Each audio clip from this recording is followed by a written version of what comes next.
नमस्कार दोस्तों, आप देख रहे हैं सिनेमा हॉल और मैं अजय ब्रह्मात्मज। आज मैं RRR की बात करूंगा। RRR यह एक तेलुगु फिल्म है जो हिंदी समेत 5 भाषाओं में रिलीज हो रही है 25 मार्च को।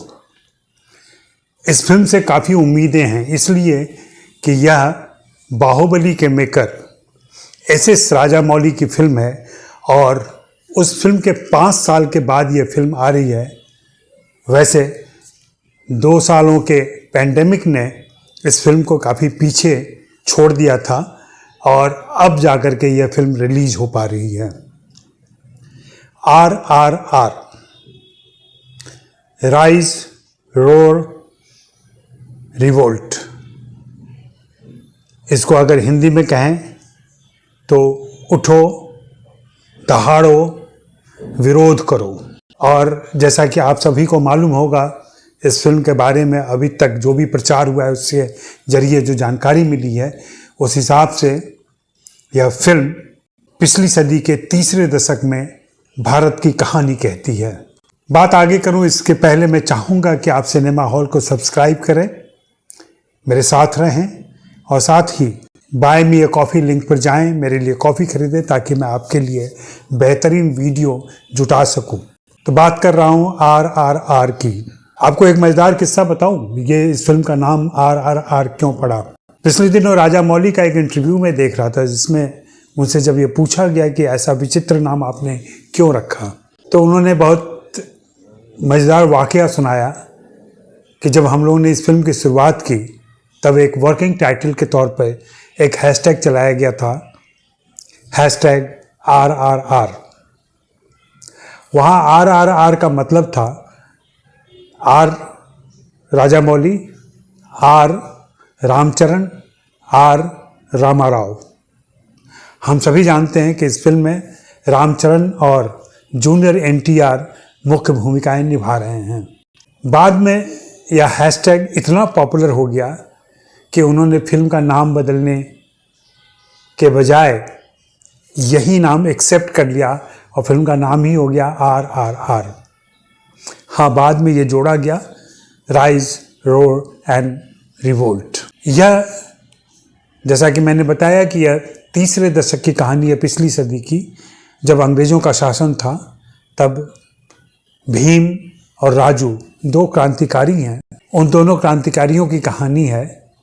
यह किरदार काल्पनिक हैं, ऐसा अभी तक कहीं नहीं कहा गया कि यह सच्ची घटनाओं पर आधारित है, क्योंकि यह बाहुबली की तरह ही क्रांतिकारी चरित्र हैं जो कुछ मिथकों पे, कुछ किंवदंतियों पे, कुछ ऐतिहासिक घटनाओं से प्रेरित हो सकते हैं। इसका लेखन राजामौली के पिता विजेंद्र प्रसाद जी ने किया है, जिनके लेखन को हमने बाहुबली में देखा, मणिकर्णिका में देखा और अब वे यह फिल्म लेकर आ रहे हैं। RRR बहुत महत्वपूर्ण फिल्म मानी जा रही है। एक तो चूँकि राजामौली इससे जुड़े हुए हैं और जो VFX के उस्ताद माने जाते हैं। मालूम नहीं हिंदी के दर्शक राजामौली को कितना जानते हैं, हालांकि लगभग सभी ने बाहुबली ज़रूर देखी है। और ईगा उनकी एक फिल्म आई थी मक्खी, जिससे उनकी राष्ट्रीय पहचान बनी थी। वैसे जो फिल्म बफ हैं, जो फिल्मों के शौकीन हैं, वो उनको मगधीरा से जानते हैं। बाकी तेलुगु सिनेमा के लोग तो उनको स्टूडेंट नंबर 1 के समय से ही जानते हैं, 2001 में जो उनकी पहली फिल्म आई थी। और उनकी एक फिल्म आई थी जिसकी रीमेक हिंदी में राउडी राठौर के नाम से आई थी, जिसमें अक्षय कुमार ने काम किया था। मसाला एंटरटेनमेंट फिल्में बनाते हैं, लेकिन उसके पीछे एक बड़ा मकसद होता है, कुछ बड़ी कोशिशें होती हैं, कुछ नई कल्पनाएं होती हैं और उन कल्पनाओं को VFX और CG के जरिए वे पर्दे पर उतारते हैं। उनके दृश्यबंध, उनके फिल्मों की संरचना कल्पनातीत होती है, एक विजुअल ट्रीट होता है। अगर आप उनकी फिल्में देखें तो बहुत आनंद आता है और कहीं न कहीं उनकी फिल्में बहुत प्रेरित भी करती हैं, एक जोश भरती हैं आपके अंदर, असंभव कार्यों को करने की हिम्मत देती हैं और बहुत ही पॉजिटिव एंड के साथ उनकी फिल्में ख़त्म होती हैं।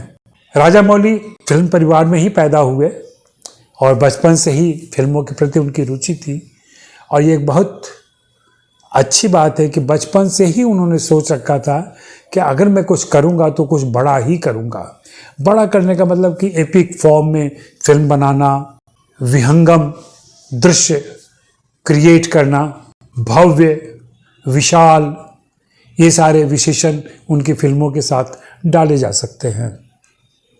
और हमने देखा कि ईगा के बाद वे पीछे नहीं रुक रहे हैं, लगातार आगे की तरफ जा रहे हैं। हाँ, बाहुबली जैसी सफलता के बाद जो 2 खंडों में आई थी, उनके लिए ज़रूर चुनौती रही होगी कि वे कैसी फिल्म लेकर आए जो अखिल भारतीय दर्शकों को पसंद आए। जी हाँ, इधर आपने महसूस किया होगा कि ज़्यादातर फिल्में, चाहे वे किसी भी भाषा में बन रही हों, उनके अखिल भारतीय अपील नहीं हो पाती है। अभी हाल ही में राजा मौली से आमिर खान ने यह सवाल किया था कि बाहुबली जैसी फिल्म की कल्पना आप कैसे कर लेते हैं जो देश के सभी दर्शकों का दिल छूती है। तो इसका बड़ा अच्छा जवाब दिया उन्होंने कहा कि आपके यहाँ मौजूद होने की वजह से मैं यह जवाब नहीं दे रहा हूँ। मेरे अपने अनुभव में लगान पहली फिल्म थी जो अखिल भारतीय स्तर पर पहचानी गई और सभी दर्शकों ने उसको देखा था। उस फिल्म को देखने के बाद मुझे एहसास हुआ था कि अगर आशुतोष गोवारिकर अपनी ख्वाहिश की, अपने मन की फिल्म बना करके यह कामयाबी हासिल कर सकते हैं तो मैं भी कर सकता हूँ। और वहीं से मुझे प्रेरणा मिली और मैंने कुछ बड़ा सोचने की हिम्मत दिखाई और आज मैं यहाँ मौजूद हूँ। RRR जैसा कि हम सभी जानते हैं, इसमें रामचरण हैं, जूनियर NTR हैं, श्रेया नारायण हैं और भी बहुत सारे दक्षिण के कलाकार हैं। हिंदी फिल्मों से उन्होंने इस बार अजय देवगन और आलिया भट्ट को लिया है और उन्होंने स्पष्ट कहा अपनी बातचीत में कि इन्हें लेने की एक बड़ी वजह उत्तर भारत के दर्शकों को आकर्षित करना है, साथ ही फिल्म की कमर्शियल वैल्यू को बढ़ाना है। अब यह देखना है कि 25 मार्च को जब यह फिल्म रिलीज होगी तो हम, आप और हमारे जैसे कई दर्शक इसे किस रूप में पसंद करते हैं और कितना एप्रिसिएट करते हैं, कितना सराहते हैं। सारी फिल्में पसंद और सराहना से ही बड़ी होती हैं। फिल्म तो फिल्म होती है, एक खास लागत के साथ बनाई जाती है, एक खास उद्देश्य और सोच के साथ बनाई जाती है, लेकिन किसी भी फिल्म को बड़ा करने का काम, महत्वपूर्ण करने का काम, उसे क्लासिक ऊंचाई तक ले जाने का काम हम आप दर्शक ही करते हैं। और हम ये तभी करते हैं जब फिल्म हमसे कनेक्ट करती है। बाहुबली ने कनेक्ट किया था, अब यह उम्मीद RRR से है। देखना यह है कि 5 भाषाओं में रिलीज हो रही यह फिल्म आम दर्शकों को कितना लुभाती है और उन्हें सिनेमाघर की तरफ ले जाती है। अब सिनेमाघर 100% क्षमता के साथ खुल चुके हैं और इसलिए यह उम्मीद की जा रही है कि इसका बिजनेस बहुत अच्छा होगा। और हाँ, एक बात और बता दूं मैं कि इस फिल्म का टिकट दर बढ़ा दिया गया है और ऐसी इजाज़त कुछ राज्यों में दे दी गई है इसको कि अगले 10 दिनों के लिए वे टिकट दर बढ़ा सकते हैं। हो सकता है उत्तर भारत और हिंदी दर्शकों के शहरों के थिएटर में भी टिकट दर बढ़ा हुआ हो। आप तय कीजिए, आपको फिल्म देखना है, जाना है और फिर अगर अच्छी लगे तो तारीफ़ करनी है, बुरी लगे तो जाहिर सी बात है कि हम लोग उसकी निंदा भी करते हैं। मैं हमेशा आपसे आग्रह करूंगा कि किसी भी फिल्म की निंदा कीजिए, आलोचना कीजिए, उससे घृणा मत कीजिएगा।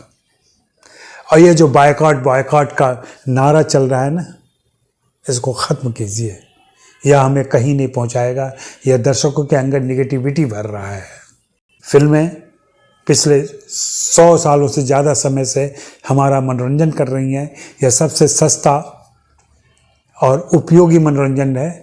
इसे बनाए रखिए, इसे जिलाए रखिए, इसे बढ़ाए रखिए। शुक्रिया, मेहरबानी, धन्यवाद। देखते रहिए सिनेमा हॉल। फिर मिलेंगे।